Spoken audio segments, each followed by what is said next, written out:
ద్యూత సభలో ద్రౌపదీదేవి యొక్క ప్రవర్తన, ఆమె యొక్క ధర్మతత్పరత ఏమిటో మనం చెప్పుకుంటున్నాం అని నటించి, ఇప్పుడు ద్రౌపదిని సభకి ఈడ్చుకొని రావటానికి ప్రయత్నం చేస్తున్న సందర్భంలో ఈ ద్రౌపది యొక్క ధర్మశీలత ఎలాంటిదో మనం ఈరోజు తెలుసుకుందాం. దుర్యోధనుడు ప్రాతిగామిని పంపించాడు. ఆ ప్రాతిగామి ద్రౌపదిని సభకి రమ్మన్నారు అని చెప్పటం జరిగింది. ఆ చెప్పినటువంటి క్రమంలో ముందు తన్నోడి నన్నోడినా లేక ముందు నన్నే ఓడి తన్నోడినా, ఏ విషయము ఆ ధర్మరాజునే అడిగి తెలుసుకొనిరా అని ద్రౌపది ఆ ప్రాతిగామిని సభకి త్రిప్పి పంపేసింది. అతడు సభకి తిరిగి వచ్చి, ద్రౌపది ఇలా అడుగుతున్నది, మరి మీ సమాధానం ఏమిటని ధర్మరాజుని అడిగాడు. అయితే అప్పటికే పరాజయ దుఃఖంతో, అవమాన భారంతో అచేతనుడై ఉన్నటువంటి ధర్మరాజు మౌనంగా ఉన్నాడు, ఏమీ మాట్లాడకుండా. అప్పుడు దుర్యోధనుడే ప్రాతిగామితో అంటున్నాడు, ఓరి నీవు వెళ్ళి ఆ ద్రౌపదిని తీసుకొనిరా, ఆమె ఇక్కడికే వచ్చి ఆమె ప్రశ్నని అడగమని చెప్పు.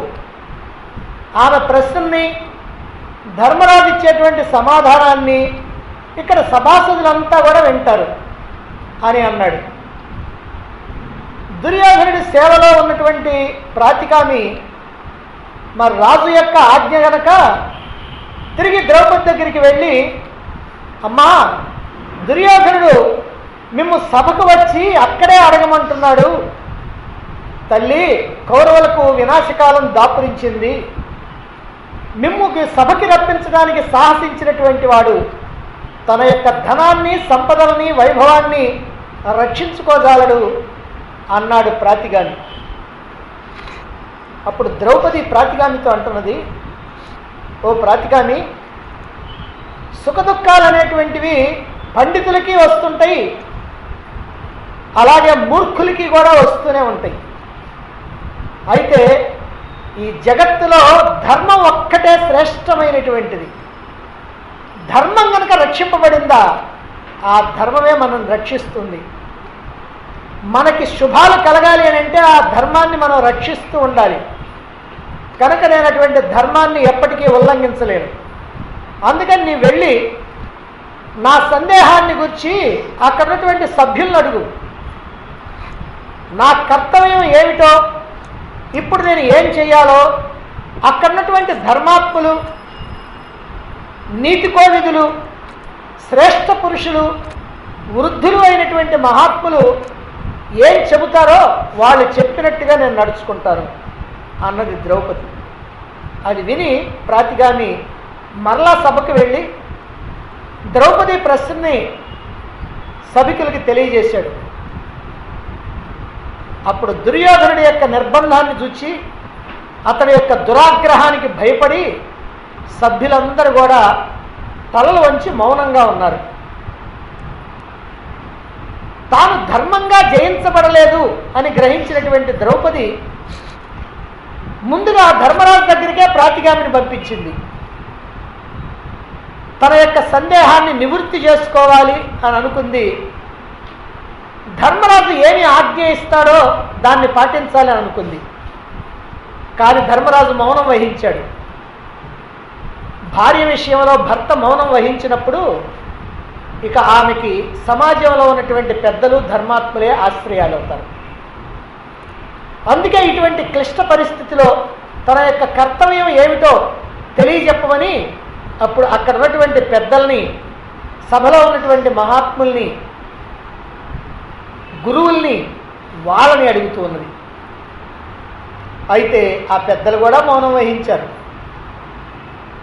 ఇంతవరకు ద్రౌపది ఎక్కడా అధైర్యం చెందలేదు, అలాగే ధర్మాన్ని తప్పలేదు. పైగా ధర్మమే సకల శుభాలకి కూడా మూలమని ప్రాతిగామితో చెప్పింది. కనుక తాను ధర్మంగా కనుక నడిచినట్లయితే తనకి తప్పనిసరిగా శుభం జరుగుతుంది అనేటువంటి ఒక విశ్వాసంతో ఉన్నటువంటి ఆమె ద్రౌపది. మరి ఆ తర్వాత ఏం జరిగింది? సభలో ఉన్నటువంటి పెద్దలు కూడా మౌనం వహించారు. ఇటువంటి స్థితిలో ద్రౌపది సభకి రావటమే మంచిది అని, తన యొక్క ఆజ్ఞ గనక లేకపోతే ద్రౌపది సభకి రాదు అని భావించినటువంటి ధర్మరాజు ద్రౌపదికి విశ్వాసపాత్రుడైనటువంటి ఒక దూత ద్వారా ఆమెకు సందేశం పంపించాడు. అంటే తాను సభలో ఏం మాట్లాడకుండా ఒక దూత ద్వారా ద్రౌపదికి సందేశం పంపిస్తాడు. ఏమని సందేశం పంపిస్తున్నాడు? యుధిష్ఠిరస్తు తచ్ఛ్రుత్వా దుర్యోధన చికీర్షితం ద్రౌపద్యా సమ్మతం దూతం ప్రాహిణో భరతర్షభ ఏకవస్త్రాత్వధోరీవి రోదమాన రజస్వల సభామాగమ్య పాంచాలి శశురస్యాగ్రతో భవ. ఇది ధర్మరాజు పంపించినటువంటి సందేశం. ఏమని? దుర్యోధను యొక్క చికీర్షితాన్ని గ్రహించి, చికీర్షితం అనంటే ఆ దుర్యోధనుడి యొక్క మనసులో ఉన్నటువంటి భావం, వాడు ఏం చెయ్యాలనుకుంటున్నాడో ఆ భావాన్ని గ్రహించినటువంటి యుధిష్ఠిరుడు ద్రౌపదికి విశ్వాసపాత్రుడైనటువంటి దూత ద్వారా ఈ సందేశం పంపిస్తున్నాడు. ఏమని? ఏకవస్త్రాత్వధోనీవి రోదమాన రజస్వల. ఓ పాంచాల రాకుమారి, నీవు ఏకవస్త్రమును ధరించి ఉన్నప్పటికీ, రజస్వలవై అధోనీవితో ఉన్నప్పటికీ సభకు వచ్చి నీ మామ ధృతరాష్ట్రుని ఎదుట నిలబడు. అలా నిలబడితే అధత్వామాగతాం దృష్ట్వా రాజపుత్రీం సభాం తథా సభ్యా సర్వే వినిందేరన్ మనోభిర్ధృతరాష్ట్రజం. నీ వంటి రాజకుమారి సభకు వచ్చి నిలవటాన్ని చూచి సభాసదులంతా కూడా తమ తమ మనస్సుల్లో దుర్యోధన్ని నిందిస్తారు అని ధర్మరాజు అదిగో ఒక దూత ద్వారా, ద్రౌపదికి బాగా సమ్మతమైనటువంటి దూత ద్వారా ఈ మాటలు తెలియజేస్తూ ఉంటాడు. అయితే ఇక్కడ మనం జాగ్రత్తగా విచారణ చేయవలసినటువంటి విషయం ఏమిటంటే, ధర్మరాజు ఇప్పుడు ఎందుకు సందేశం పంపించాడు అని. ఎందుకనంటే ఈ సందేశం పంపించడం ధర్మరాజు తనంతట తానుగా ఆలోచించిందే కానీ ఎవరు చెప్పింది కాదు. అయితే ఎందుకు పంపించాడంటే దుర్యోధను యొక్క చికీర్షితాన్ని గ్రహించి. ఏమిటా చికీర్షితం? ధర్మరాజు శకుని యొక్క ప్రేరణతో ద్రౌపదిని పణంలో పెట్టి జోదంలో ఓడిపోవటంతో దుర్యోధనుడు విదురుడితో అంటున్నాడు, ఓ విదురా, నీవు వెళ్ళి ద్రౌపదిని తీసుకొనిరా, ఆ పాపాత్మురాలు ఇక్కడికి వచ్చి ఇల్లు తుడవాలి, దాస్యలతో కలిసి ఉండాలి అని విదురుడితో మాట్లాడుతున్నాడు. విదురుడు తనకంటే పెద్దవాడు, మహామంత్రి అయినటువంటి వాడు, గౌరవనీయుడైనటువంటి వాడు, సకల ధర్మాలు తెలిసినటువంటి ధర్మవేత్త. అలాంటి విదురుణ్ణి ధృతరాష్ట్రుడు కూడా అంత తేలిగ్గా ఆదేశించడు. కానీ దుర్యోధనుడు ద్రౌపదిని తీసుకొని రావటానికి విదురుని పొమ్మంటున్నాడు. ఎంతటి అహంకారంతో, ఖండకావరంతో కళ్ళు మూసుకుపోయి దుర్యోధనుడు మాట్లాడుతున్నాడో ఇక్కడ అర్థమవుతుంది. అయితే దుర్యోధనుడు అలా చెబితే విదురుడు దుర్యోధనుడే నిందించాడు. ఓ దుష్టుడా, నీ నెత్తి మీద కాలసర్పాలున్నాయి, నీవు కాస్త వాటి యొక్క విషాన్ని బాగా ప్రకోపింపజేసి నీ నెత్తి మీదకి తెచ్చుకోకు అని కూడా చెప్పాడు.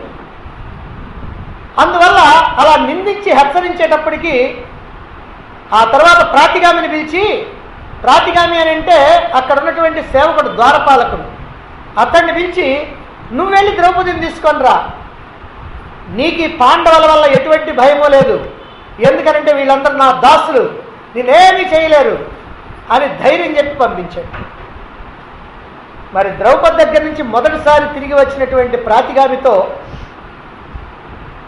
ఆమెను ఇక్కడికే వచ్చి అడగమని చెప్పు, సభ్యులందరూ వింటారు, ద్రౌపది ప్రశ్నని, ధర్మరాజు యొక్క సమాధానాన్ని ఇక్కడే వింటారు అన్నాడు దుర్యోధనుడు. అంటే దీన్ని బట్టి మనకి ఏమర్థమవుతుందంటే, ఎలాగైనా సరే ద్రౌపదిని సభకి తీసుకొని రావాలి, ద్రౌపదిని సభలో అవమానించాలి, ఆ అవమానంతో పాండవులు తల ఎత్తుకోలేకుండా ఉండేటువంటి పరిస్థితి తీసుకొని రావాలి. ఇది దుర్యోధను యొక్క చికీర్షితం. అంటే ఆమెను సభకు రప్పించి అవమానించాలని, తద్వారా పాండవులు తల ఎత్తుకొని జీవించడానికి వీలు లేకుండా చేయాలని ఈ దుర్యోధను యొక్క చికీర్షితాన్ని గ్రహించాడు ధర్మరాజు. దుర్యోధను యొక్క దుష్ట భావన, మనస్సులో వచ్చినటువంటి దుష్ట భావన ఏమిటో దాన్ని గ్రహించాడు ధర్మరాజు. అయితే ద్రౌపది రజస్వల గనక, సభకు రాదగినటువంటి స్థితిలో ఉన్నది గనక దుర్యోధనుడు ఎలాగైనా సరే ఆమెను సభకు రప్పించి అవమానించాలనేటువంటి దురాలోచనతో ఉన్నాడు గనక ఇప్పుడు ఆలోచించాడు ధర్మరాజు, నీవు ఎటువంటి స్థితిలో ఉన్నప్పటికీ కూడా సభకు వచ్చి ధృతరాష్ట్రుని ఎదుట నిలువు, సభాసదులు నిన్ను చూచి దుర్యోధనుడి యొక్క దురాగతానికి అతన్నే నిందిస్తారు అని ద్రౌపదికి సందేశం పంపించాడు. ఆ పంపించడంలో కూడా నీవు రజస్వలమై ఏకవస్త్రంతో అధోనివితో ఏడుస్తూ ఉన్నప్పటికి కూడా నువ్వు తప్పనిసరిగా రావాల్సిందే అని. యుధిష్ఠిరుడు ఊహించినట్లుగానే దుర్యోధనుడు ఇప్పుడు ప్రాతిగామితో అంటున్నాడు, ప్రాతిగామి ద్రౌపదిని ఇక్కడికి తీసుకొని రా. ఆమె ఎదుటనే ధర్మాత్ములైనటువంటి కౌరవుల ప్రశ్నకి సమాధానం చెబుతారు. ఇంతకుముందేమో ధర్మరాజుని అడిగింది కనుక ధర్మరాజు సమాధానం చెబుతాడు, అందరం విందామన్నాడు. ఇప్పుడేమో సభ్యుల్ని అడిగింది కనుక సభ్యులందరూ ఆమెకి ఇక్కడే చెప్తారు సమాధానం, కాబట్టి ఆమెను తీసుకొని రా అని అన్నాడు. మరి ఈయనేమో సేవకుడు, ప్రాతిగామి, అందుకని దుర్యోధనుడికి వశవర్తనుడైనటువంటి వాడు, ఆయన యొక్క వశంలో ఉన్నటువంటి వాడు, ఆయనకి సేవకుడుగా ఉన్నటువంటి వాడు.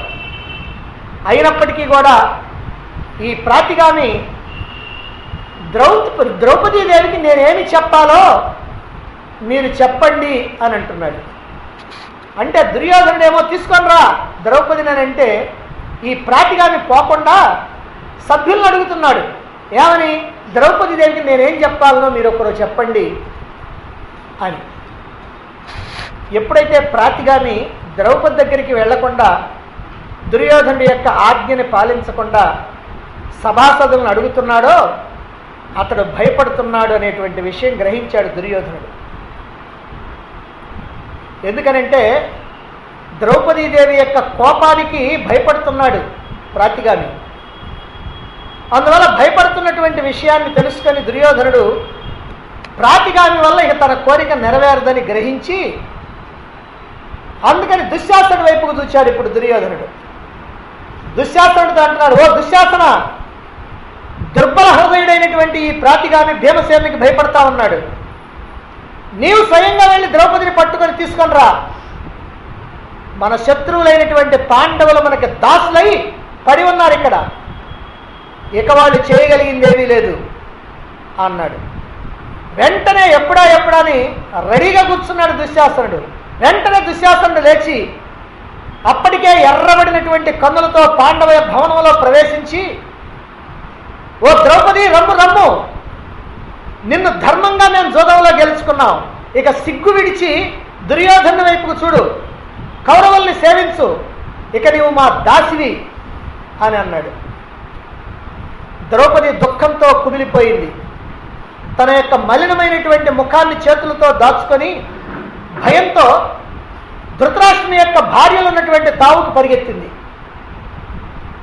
అప్పుడు దుశ్శాసనుడు గర్జిస్తూ అంతకన్నా వేగంగా పరిగెత్తి రాజసూయ మహాయజ్ఞమునందు మంత్రపూతమైనటువంటి పుణ్య జలాలతో అభిషేకించబడినటువంటి ద్రౌపదీదేవి యొక్క దీర్ఘమైనటువంటి నల్లని శిరోజాలని పట్టుకొని పాండవుల యొక్క పరాక్రమాన్ని కూడా పరిగణించకుండా సభా సమీపానికి ఈడ్చుకొని వచ్చి అనాథనగా ఎంచి మహావాయువు అరటి చెట్టును ఎట్లా అయితే ఊపుతుందో ఆ ప్రకారంగా అటు ఇటు బలాత్కారంగా గుంజుతూ ఉన్నాడు దుశ్శాసనుడు. దుశ్శాసనుడు అలా పట్టుకొని లాగుతూ ఉంటే ఆమె శరీరం కుంచుకుపోయింది. మెల్లగా తగ్గు స్వరంతో అంటున్నది, ఓరి దుష్టుడా, మందబుద్ధి, నేను రజస్వలను, ఏకవస్త్రమును ధరించి ఉన్నాను, నన్ను సభకు చేర్చడం తగదు అని పదే పదే చెబుతున్నప్పటికి కూడా వినిపించుకోకుండా ఆమె నల్లని కురులను గట్టిగా పట్టుకొని ఈడుస్తూ ఇలా దుర్భాషలాడుతూ ఉన్నాడు. ఏమని? రజస్వలావా భవయాజ్ఞసేని ఏకాంబరావా వ్యధవా వివస్త్ర ద్యూతే జితాచాసి కృతాచ దాసి దాసీషు వాసచ్చ యథోపజోషం. ఓ ద్రౌపది, నీవు రజస్సులైనను సరే, ఏకవస్త్రమైనను సరే, చివరికి వివస్త్రమైనను సరే, జోదంలో నిన్ను మేము గెలుచుకున్నాం, నీవు మా దాసివి, అందువల్ల నిన్ను మా ఇష్ట ప్రకారం దాస్యాలతో కలిపి ఉంచాలి అని అంటున్నాడు. ఇది ద్రౌపదీదేవిని సభకి ఈడ్చుకొని వచ్చినటువంటి విధం. ఇక్కడ దుర్యోధన దుశ్శాసనుల దుర్మార్గాన్ని, ద్రౌపదీ ధర్మజుల యొక్క ధర్మశీలతని మనం చక్కగా గ్రహించవచ్చు. అలా తీసుకొని వచ్చిన తర్వాత సభలోకి కురుసభని ద్రౌపది నిలదీస్తూ ఉంది. ఏమని నిలదీస్తుంది? ఆమె నిలదీసినటువంటి దానికి సమాధానంగా భీష్ముడు సమాధానం చెబుతాడు. ఏమని భీష్ముడు సమాధానం చెప్తున్నాడు ఆ విషయాన్ని మనం ఇప్పుడు చూద్దాం.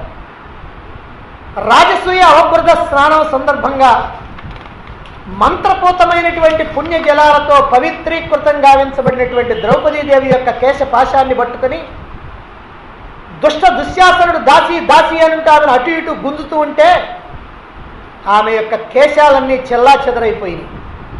ఆమె కట్టినటువంటి వస్త్రం కొంత జారిపోయింది. ఆమె సిగ్గుతో, దుఃఖంతో, లోపల తీవ్రమైనటువంటి క్రోధంతో ప్రజ్వలిస్తూ ఆ విపత్కరమైనటువంటి పరిస్థితిలో ఇలా అంటుంది, ఓరి దుష్టుడా, ఈ సభలో శాస్త్ర పారంగతులున్నారు, కర్మిష్ఠులున్నారు, శాస్త్రాల్ని ఉపదేశించినటువంటి పితృ సమానులైనటువంటి గురువులున్నారు. ఇటువంటి వాళ్ళ ముందుకి రజస్వలను, ఏకవస్త్రమైనటువంటి నన్ను ఈ విధంగా ఈడ్చుకొని రావటం అనుచితం. ఓ దురాచారి, ఓ క్రూర కర్ముడా, నీవు నన్ను ఇలా అవమానించినటువంటి నీ దుండగాల్ని పాండవులు ఎన్నటికీ సహించరు. దేవేంద్రాది దేవతలు నీకు సహాయపడినప్పటికీ నా భర్తలు నీ అత్యాచారాలకి తగినటువంటి దండన విధించక మానరు. ధర్మరాజు ధర్మనిరతుడు. అటువంటి ధర్మము సూక్ష్మబుద్ధి కలిగినటువంటి వారికే అర్థమవుతుంది. నా భర్త యందు దోషం లవలేశమైనా లేదు. నా భర్తలు అపరాధులు గారు, నేను అపరాధుల భార్యను గాను. కురువీరుల సమక్షంలో రజస్వలైనంటి నన్ను పట్టుకొని ఈడ్చుకొని వచ్చావే, ఇంతకంటే దుండగా ఉందా? నిన్ను మందలించేటువంటి వాడు ఎక్కడు కూడా ఇక్కడ లేడా? ఇది అందరికీ సమ్మతమే కాబోలు. చిచి, భర్త వంశోద్భవుల ధర్మం భగ్నమైపోయింది. ఇది ధర్మసభయా, లేక ధర్మం ఈ సభ నుండి పారిపోయిందా? ధర్మం లేదు, సదాచారం లేదు, సభ్యత లేదు, సంస్కారం లేదు, క్షాత్రం నశించిపోయింది. లేకపోతే చిన్నాభిన్నమైపోతున్నటువంటి కురుధర్మ సేతువుని సభలో చూస్తూ కురువీరులైనటువంటి వాళ్ళు ఇలా ఊరుకుంటారా, ఉపేక్షిస్తారా? భీష్మ, ద్రోణ, విదురులకు, ధృతరాష్ట్ర ప్రభువుకి సమర్థత లేదు, వాళ్ళు అసమర్థులయ్యారు. అందువలనే దుర్యోధనుడి యొక్క ఈ భయంకరమైనటువంటి పాపకార్యం వైపు దృష్టి పెట్టలేకపోతున్నారు. ఒక అబలకు అన్యాయం జరుగుతూ ఉంటే చూస్తూ కూర్చునేటువంటి వాళ్ళు ధర్మపరుల, పాపభీతి గలవారా? చెప్పండి. మీ అందరి ముందే జోదం ఆడారు. జోదంలో నన్ను ధర్మబద్ధంగానే గెలుచుకున్నారా కౌరవులు, లేక అధర్మం జరిగిందా అని సభను నిలదీసి ఆ ద్రౌపది దైన్యంతో ఒక్కసారి ఆ క్రీగంట పాండవుల్ని చూచింది. అప్పుడు రాజ్యం పోయినా, ధనం పోయినా, బంగారం పోయినా, మణులు రత్నరాశులు పోయినా కలగనటువంటి దుఃఖం లజ్జ, కోపంతో మిళితమైనటువంటి ద్రౌపదీదేవి చూచినటువంటి చూపుతో పాండవులకు ఆవహించింది. పాండవుల యొక్క దేహాలన్నీ కంపించిపోయినాయి. పాండవుల వైపు చూస్తున్నటువంటి ద్రౌపదీదేవిని, సత్యానికి కట్టుబడి ధీరులై ఉన్నటువంటి పాండవుల్ని చూచి దుశ్శాసనుడు ద్రౌపదీదేవిని గుంజి స్మృతి తప్పిపోయిందా అన్నట్లుగా ద్రౌపదీదేవిని దాసి దాసి అనంటూ పకపకా నవ్వుతూ ఉంటే ఆ దుశ్శాసనుడు అలా అన్నందుకు కర్ణుడు పరమానంద భరితుడై దుశ్శాసనుని అభినందించి తాను కూడా పకపకా నవ్వాడు. ఇదిగో ఆ శ్లోకం. కర్ణస్తు తద్వాక్యం అతీవ హృష్ట సంపూజ్యయామాస హసన్ సశబ్దం. అంటే దుశ్శాసనుడు అలా పకపకా నవ్వుతూ ఉంటే ద్రౌపదిని దాసి దాసి అని అంటుంటే ఇంత ఘనకార్యం చేసినటువంటి ఆ దుశ్శాసనుడిని చూచి కర్ణుడు ప్రశంసించే ఆ దుశ్శాసనుడిని తాను కూడా పకపకా నవ్వుతూ ఉన్నాడు. ఆ తర్వాత శకుని కూడా కర్ణుడిలాగానే ఆనందించి దుశ్శాసనుడిని అభినందించి పకపకా నవ్వాడు. ఆ దుశ్శాసనుని దుర్మార్గపు కృత్యానికి కర్ణుడు, శకుని, దుర్యోధనుడు తప్ప సభలో మిగిలినటువంటి వాళ్ళందరూ కూడా దుఃఖించారు. ఈ దుష్ట చతుష్టయ చర్యని విజ్ఞులైనటువంటి వాళ్ళు జాగ్రత్తగా గమనించాలి. ఎందుకనంటే లోకంలో చాలామంది కర్ణుడి మీద సానుభూతి చూపిస్తూ ఉంటారు. ఎందుకనంటే గ్రంథం తెలియక. కర్ణుడు దుష్టుడు కాదు, అతడు చాలా మంచివాడు, అతడికి చాలా గొప్ప గుణాలు ఉన్నాయి, ఉదార స్వభావుడు, ధర్మాత్ముడు అని అనుకునేటువంటి వాళ్ళు, ఆయనకి భజన చేసేటువంటి వాళ్ళు ఈ లోకంలో చాలామంది ఉన్నారు. దానికి కారణం ఏమిటంటే సినిమాల ప్రభావం, కొంత హరికథలు బుర్రకథల ప్రభావం పూర్వకాలంలో. అయితే ఆ కర్ణుడి యొక్క వాచాలత ఏమిటో ముందు ముందు చూస్తాం. ఆ కర్ణుడి యొక్క ధర్మం ఏమిటో, ఆ కర్ణుడు ఎంత ధర్మశీలుడో, మరి ఎంత దానగుణం కలిగినటువంటి వాడో, మరి ఎంతటి మహానుభావుడో, ఆ విషయాన్ని మళ్ళీ కర్ణుని గురించి ప్రత్యేకంగా ఇంకోసారి మళ్ళీ చెప్పుకుంటాం. అయితే ధర్మాన్ని అధర్మంగా, అధర్మాన్ని ధర్మంగా నిరూపించడంలో కానీ, నోటికి వచ్చినట్టు ప్రేలటంలో కానీ, వాచాలతలో కానీ ఆ కర్ణుడి యొక్క విషయం మనకి ఈ సందర్భంలోనే తెలుస్తుంది. అయితే ఇప్పుడు ద్రౌపది ప్రశ్నకి భీష్ముడు సమాధానం చెబుతున్నాడు. చాలామంది ఏమనుకుంటారంటే భీష్ముడు అసలేమీ సమాధానం చెప్పలేదు అని అనుకుంటారు. కానీ చక్కగా సమాధానం చెప్పాడు. కాకపోతే ఆ సమాధానం మాత్రం ఎలా ఉందనంటే పాము చావకుండా బడితే విరగకుండా అలా చెప్పాడు. అది ఆంతర్యం తీసుకుంటే తప్ప పైకి మాత్రం అలానే ఉంటుంది. మరైతే ఏం చెప్పాడో భీష్ముడి యొక్క సమాధానాన్ని మనం ఇప్పుడు తెలుసుకొని దాన్ని పరిశీలన చేద్దాం. జూదంలో కౌరవులను ధర్మబద్ధంగానే గెలుచుకున్నారా లేక అధర్మం జరిగిందా చెప్పండి అని ద్రౌపది సభను నిలదీసినప్పుడు భీష్ముడు ఇలా సమాధానం చెబుతున్నాడు. భీష్ముని యొక్క సమాధానం 3 శ్లోకాల్లో ఉంది మహాభారతంలో. నధర్మ సౌక్ష్మ్యాత్ సుభగే వివోక్తుం శక్నోమితే ప్రశ్నమిమం యథావత్ అస్వామ్య శక్త పణితుం పరస్వం స్త్రియాశ్చ భక్తుర్వస్తాం సమీక్ష్య. ఏ శ్లోకానికి ఆ శ్లోకం నేను భావాన్ని చెబుతాను. తర్వాత 3 శ్లోకాలు కలిపి మనం దాని యొక్క భావాన్ని, ఆంతర్యాన్ని తెలుసుకుందాం. అమ్మా సౌభాగ్యశాలిని ద్రౌపదితో అంటున్నాడు, ధర్మం అత్యంత సూక్ష్మమైంది గనక నేను నీ ప్రశ్నకి యథమిద్ధంగా ఇది అని తేల్చి చెప్పలేకపోతా ఉన్నా. ఆ మాట చెప్పి ఇక్కడ 2 పాయింట్లు. 1, స్వామి కానిటువంటి వాడు పరుల ధనాన్ని పణంగా పెట్టలేడు. కానీ స్త్రీ ఎప్పుడు పతి అధీనంలో ఉండేది. స్వామి కానివాడు అంటే యజమాని కానిటువంటి వాడు ఇతరుల సొమ్మును ఎప్పుడు కూడా పణంగా పెట్టలేడు. కానీ భార్య ఎప్పుడు భర్త యొక్క సొమ్ము కింద లెక్కే, పతి అధీనంలో ఉండేది.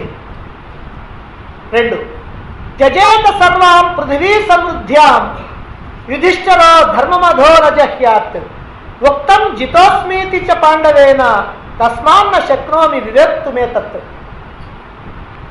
ధర్మరాజు ధన సంపదలతో తొలతూగుతూ ఉన్నటువంటి ఈ సమస్తమైనటువంటి భూమండలాన్నైనా విడిచిపెట్టేస్తాడు, కానీ ధర్మాన్ని మాత్రం విడిచిపెట్టడు. అటువంటి ధర్మనందనుడు ఓడిపోయినప్పుడు ఏమనంటే జితోస్మి అని అన్నాడు. జితోస్మి అని అంటే ఓడిపోయాను అని, అంటే తనొక్కడనే ఆ ఓటమిలో భావించాడు, అంటే తానొక్కడే ఓడిపోయినట్టుగా చెప్పాడు, స్వయంగా తెలియజేశాడు.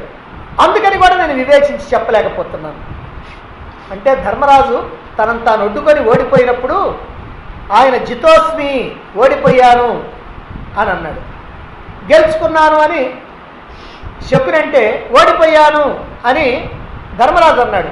ఆ ఓడిపోయాను అనేటువంటి దాంట్లో తాను ఒక్కడే ఉన్నాడు, కానీ ఓడిపోయాము అని అల్లా. ఓడిపోయాము అని అంటే ద్రౌపది కూడా ఉన్నట్టు అర్థం చేసుకోవచ్చు, కానీ ఇక్కడ ఓడిపోయాను అన్నాడు. అంటే తాను మాత్రమే ఓడిపోయాడు, ద్రౌపది ప్రసక్తి అక్కడ ఏమీ లేదు. ఇక మూడవ శ్లోకం ఏం చెప్తున్నారు చూడండి. ద్యూతే అద్వితీయ శకునిన్నరేషు కుంతీ సుతస్తేన నిస్పష్ట కామ నమస్యతే తాం నికృతిం యుధిష్ఠిర తస్మాన్నతే ప్రశ్నమిమం బ్రమీమి. రాజులందరిలోనూ ద్యూత విద్యా విశారదుడు శకుని, అంటే ద్యూత ధర్మం బాగా తెలిసినటువంటి వాడు శకుని. ఆ శకునే యుధిష్ఠిరుని ప్రేరేపించి నిన్ను జోదంలో వడ్డేందుకు కోరికను రగిలించాడు. నీ అంతటి నువ్వుగా వడ్డలా, కానీ శకుని ప్రేరణ వల్ల నువ్వు వడ్డావు. కానీ యుధిష్ఠిరుడు శకుని యొక్క మోసాన్ని తెలుసుకోలేకపోయాడు. అందువల్ల నీ ప్రశ్నకి వివేచించి నేను చెప్పలేకపోతున్నాను అన్నాడు. ఇది భీష్ముని యొక్క సమాధానం. ఇలా నీ ప్రశ్నకి సమాధానం చెప్పలేకపోతున్నానని భీష్ముడు చెబుతున్నప్పటికీ ఈ 3 శ్లోకాల భావాన్ని జాగ్రత్తగా కలిపి లోతుగా విశ్లేషణ చేస్తే భీష్ముని యొక్క ఆంతరంగికమైనటువంటి అభిప్రాయం ఏమిటో స్పష్టంగా తెలుస్తుంది. ఇప్పుడు బాహ్యంగా చెప్పినటువంటి అర్థానికి ఆంతర్యంగా ఉన్నటువంటి అర్థం ఏమిటో చూద్దాం. మొత్తం 4 మాటలు చెప్పాడు ఆయన. మొదటిది ఏమిటంటే స్వామి కానివాడు పరుల ధనాన్ని పణంగా పెట్టలేడు అని. ధర్మరాజు ముందుగా తనను తాను ఒడ్డుకొని ఓడిపోయాడు. అలా ఓడినటువంటి వాడు స్వామి కాడు గనక నిన్ను పణంగా పెట్టలేడు. స్వామి కానివాడు అంటే యజమాని కానివాడు తనను తాను ఒడ్డుకొని ఓడిపోయాడు కదా, కౌరవులకి దాసుడయ్యాడు కదా, కాబట్టి ఆ దాసుడైనటువంటి వాడికి ఇంకో పణాన్ని పెట్టేటువంటి అధికారం లేదు.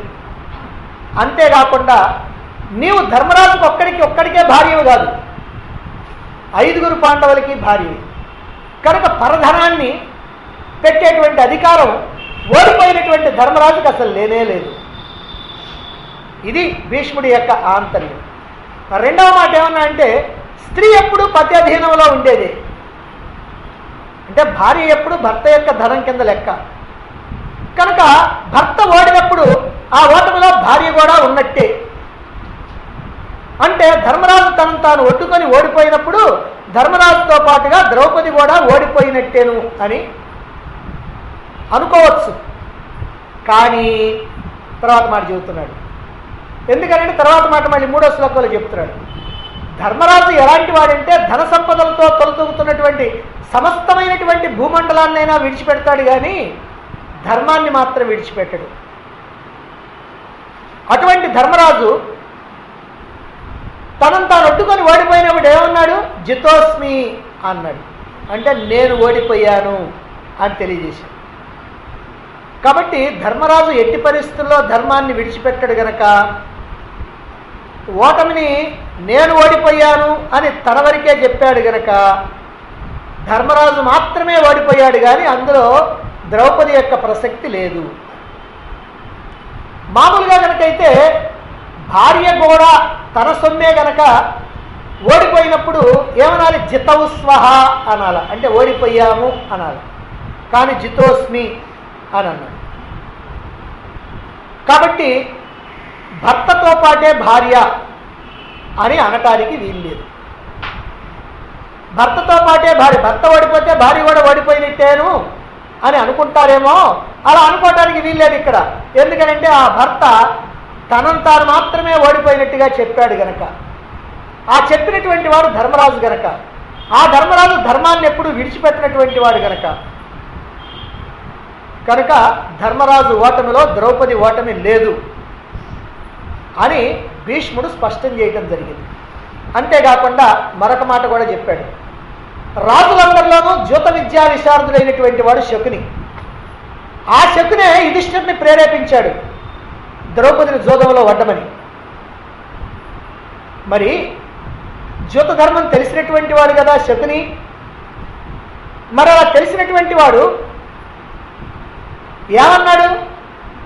ఓ ధర్మనందనా, నీకింకా ఓడిపోయినటువంటి ధనం ఉన్నప్పుడు నిన్ను నువ్వు ఒడ్డుకొని ఓడిపోవటం అది ధర్మం కాదు. నీకింకా ఓడిపోయినటువంటి ధనం ద్రౌపది ఉంది, ఆమెను ఒడ్డు. గెలుచుకున్నావా ఈ పోయిన సంపదంతా నీకు వస్తుంది. ఓడిపోయావా మీ అందరితో పాటుగా ద్రౌపది కూడా దాసి అవుతుంది. కాబట్టి ఆమెను ఒడ్డు అని అన్నాడు. అలా శకుని అన్నప్పుడు అప్పటికే ధర్మరాజు కౌరవులకి దాసుడై ఉన్నాడు గనక, దాసుడు యజమాని చెప్పినట్టు వినాలి గనక, అందువల్ల తనకి ఇష్టం లేకపోయినా ద్రౌపదిని వడ్డటం జరిగింది. అయితే మరి ద్యోత ధర్మం తెలిసినటువంటి శకుని ద్రౌపదిని ప్రత్యేకంగా పణం పెట్టించాడు అని అంటే అప్పటికి ద్రౌపది ఓడిపోయినట్టే కదా. ద్రౌపది కనుక ఓడిపోయి ఉంటే ఇంకా పణం పెట్టడం ఎందుకు? ద్రౌపది కూడా మీతో పాటుగా మాకు దాసి అయిందని ప్రకటిస్తే సరిపోతుందిగా. కానీ నీకు ఇంకా ఓడిపోయినటువంటి ధనం ఉన్నది ద్రౌపది, ఇప్పుడు ఆమెను పణంగా పెట్టు అని అన్నాడే శకుని. అంటే శకుని అభిప్రాయం ప్రకారం కూడా అప్పటికి ద్రౌపది ఓడిపోనట్లే. కాబట్టి ధర్మరాజు ఓడిన తర్వాత, ఓడి కౌరవులకు దాసుడైన తర్వాత పణంగా శకుని ద్రౌపదిని ఎందుకు పెట్టించాడు? ఎందుకనంటే అప్పటికి ద్రౌపది వాడలేదు, అప్పటికి ద్రౌపదికి ఓటమి జరగలేదు అనేటువంటి భావన శకునికి ఉండబట్టి. అందువల్ల ఇక్కడ ద్రౌపది అధర్మ విజిత, అంటే ధర్మంగా జయించబడలేదు అని. అంటే ద్రౌపది ఇప్పటి వరకు నీవు ఓడిపోయినటువంటి ధనమని శకునే స్పష్టంగా తెలియజేశాడు గనక శకుని అభిప్రాయం ప్రకారం కూడా ధర్మరాజు ఓటమిలో ద్రౌపది ఓటమి లేదు అని భీష్ముడు తేల్చి చెప్పాడు. దీనిని బట్టి భీష్ముని యొక్క అభిప్రాయం ద్రౌపది అధర్మ విజిత అని. ఎందుకంటే ద్రౌపదిని ఒడ్డేటువంటి అధికారం అప్పటికే ఓడిపోయినటువంటి ధర్మరాజుకి లేదు. ఒకవేళ ధర్మరాజు ఓటమిలో ద్రౌపది ఓటమి కూడా ఉంది అని అనుకోవటానికి ధర్మరాజు తనను తాను అడ్డుకొని ఓడిపోయినప్పుడు నేను ఓడిపోయాను అని జితోస్మి అని అన్నాడు గనక, అలాగే శకునామని ప్రత్యేకంగా పణం పెట్టించాడు గనక ద్రౌపది అప్పటికి ఓడిపోలేదు. కనుక ద్రౌపది అధర్మ విజిత అనేటువంటి విషయం ఇక్కడ మనకు అర్థమవుతుంది. నిజంగా అప్పటికే ఓడిపోయి ఉంటే ఆమెను పణం పెట్టించాల్సినటువంటి అవసరం లేదు, అసలు జోలం అంతటితోటి ముగిసిపోయేది. ఎందుకంటే ధర్మరాజు ఎప్పుడైతే ఓడిపోయాడో, ఓ ధర్మనందన, నీవు నీ తమ్ములు నీ భార్య నీ రాజ్యం అంతా కూడా ఓడిపోయి మా స్వాధీనం అయిపోయింది అని చెప్పేసేవాడు శకుని. అలా అల్లా. అందువల్ల ద్రౌపది అధర్మ విజిత, ఆమె కౌరవులకి దాసి అనటం చెల్లదు. ఇది భీష్ముడి యొక్క సమాధానం వెనక ఉన్నటువంటి ఆంతర్యం. రైట్, బాగానే ఉంది. ఎందుకంటే విమర్శకులైనటువంటి వాళ్ళు అంత తేలిగ్గా మనం చెప్పినటువంటి మాటలు వినిపించుకోరు. అందుకని వాళ్ళకి మళ్ళీ కొన్ని ఆలోచనలు వస్తాయి. అందులో ఏమిటి ఆలోచన అంటే, భీష్ముని యొక్క నిర్ణయం ద్రౌపది అధర్మ విజిత అనే గనక అయినట్లయితే ఆ మాటను స్పష్టంగా చెప్పొచ్చు కదా. ఇంత డొంక తిరుగుడు ఎందుకండి? పైకేమో తేల్చలేకపోయినట్టుగా, ఆంతర్యంగానేమో తేల్చి చెప్పినట్టుగా ఇలా చెప్పాల్సినటువంటి అవసరం ఎందుకు అనేటువంటి సందేహం వస్తుంది. మరి ఆ సందేహానికి సమాధానం ఏమిటో చూద్దాం. దుర్యోధనాదులు పెద్దల్ని లక్ష్య పెట్టకుండా వాళ్ళ ఎదుటనే మదోన్మత్తులై ఒళ్ళు తెలియకుండా చెలరేగి దుండగాలు చేస్తూ ఉన్నారు. శకుని మాయాజోదంతో పాండవుల యొక్క ఐశ్వర్యాన్ని, చివరికి పాండవుల్ని గెలుచుకోవడంతో వాళ్ళు మదంతో రెచ్చిపోతూ ఉన్నారు. ద్రౌపదిని దాసి అని, ఆమెను సభకు తీసుకొని రమ్మని మహామంత్రి సకల ధర్మస్వరూపుడు అయినటువంటి విదురుణ్ణి ఆజ్ఞాపించాడు దుర్యోధనుడు. అప్పుడు సకల ధర్మ విధుడైనటువంటి ఆ విదురుడు ముందుగానే తనను తాను అడ్డుకొని ఓడిపోయినటువంటి ధర్మరాజు అనధికారిని, అతడు ద్రౌపదిని పణంగా పెట్టేటువంటి అధికారం లేదని, అతడు పెట్టినటువంటి ద్రౌపది పణం చెల్లదని, కనుక ద్రౌపది ధర్మ విజిత కాదని, ఆమెను దాసి అనటం మహాపాపమని అప్పుడే విదురుడు దుర్యోధనుడితో చెప్పాడు. అలా చెప్పేటప్పటికీ ఆ విదురుడిని దుర్యోధనుడు నిందించాడు, తన ఇష్టం వచ్చినట్టు మాట్లాడాడు, అది వేరే విషయం.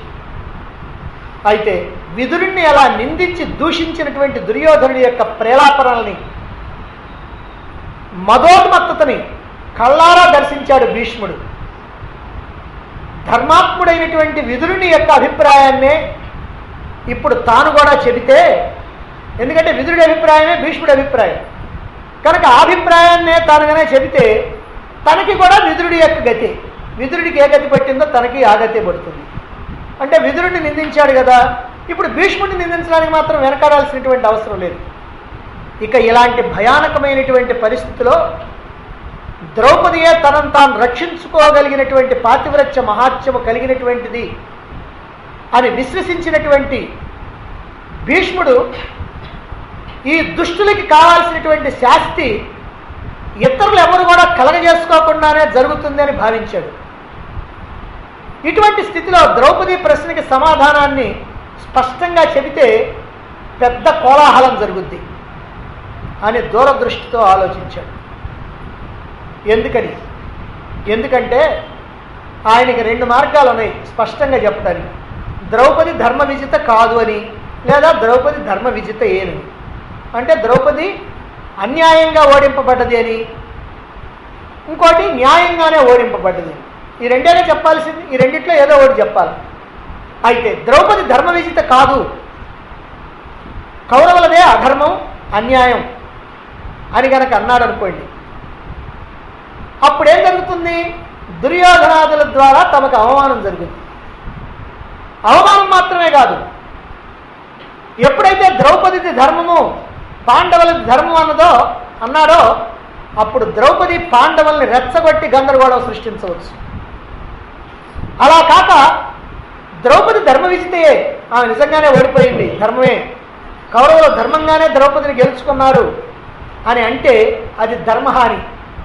అంటే భీష్ముడు లాంటి వాడు అటువంటి అధర్మాన్ని పలకడు, అది ధర్మహాని అవుతుంది.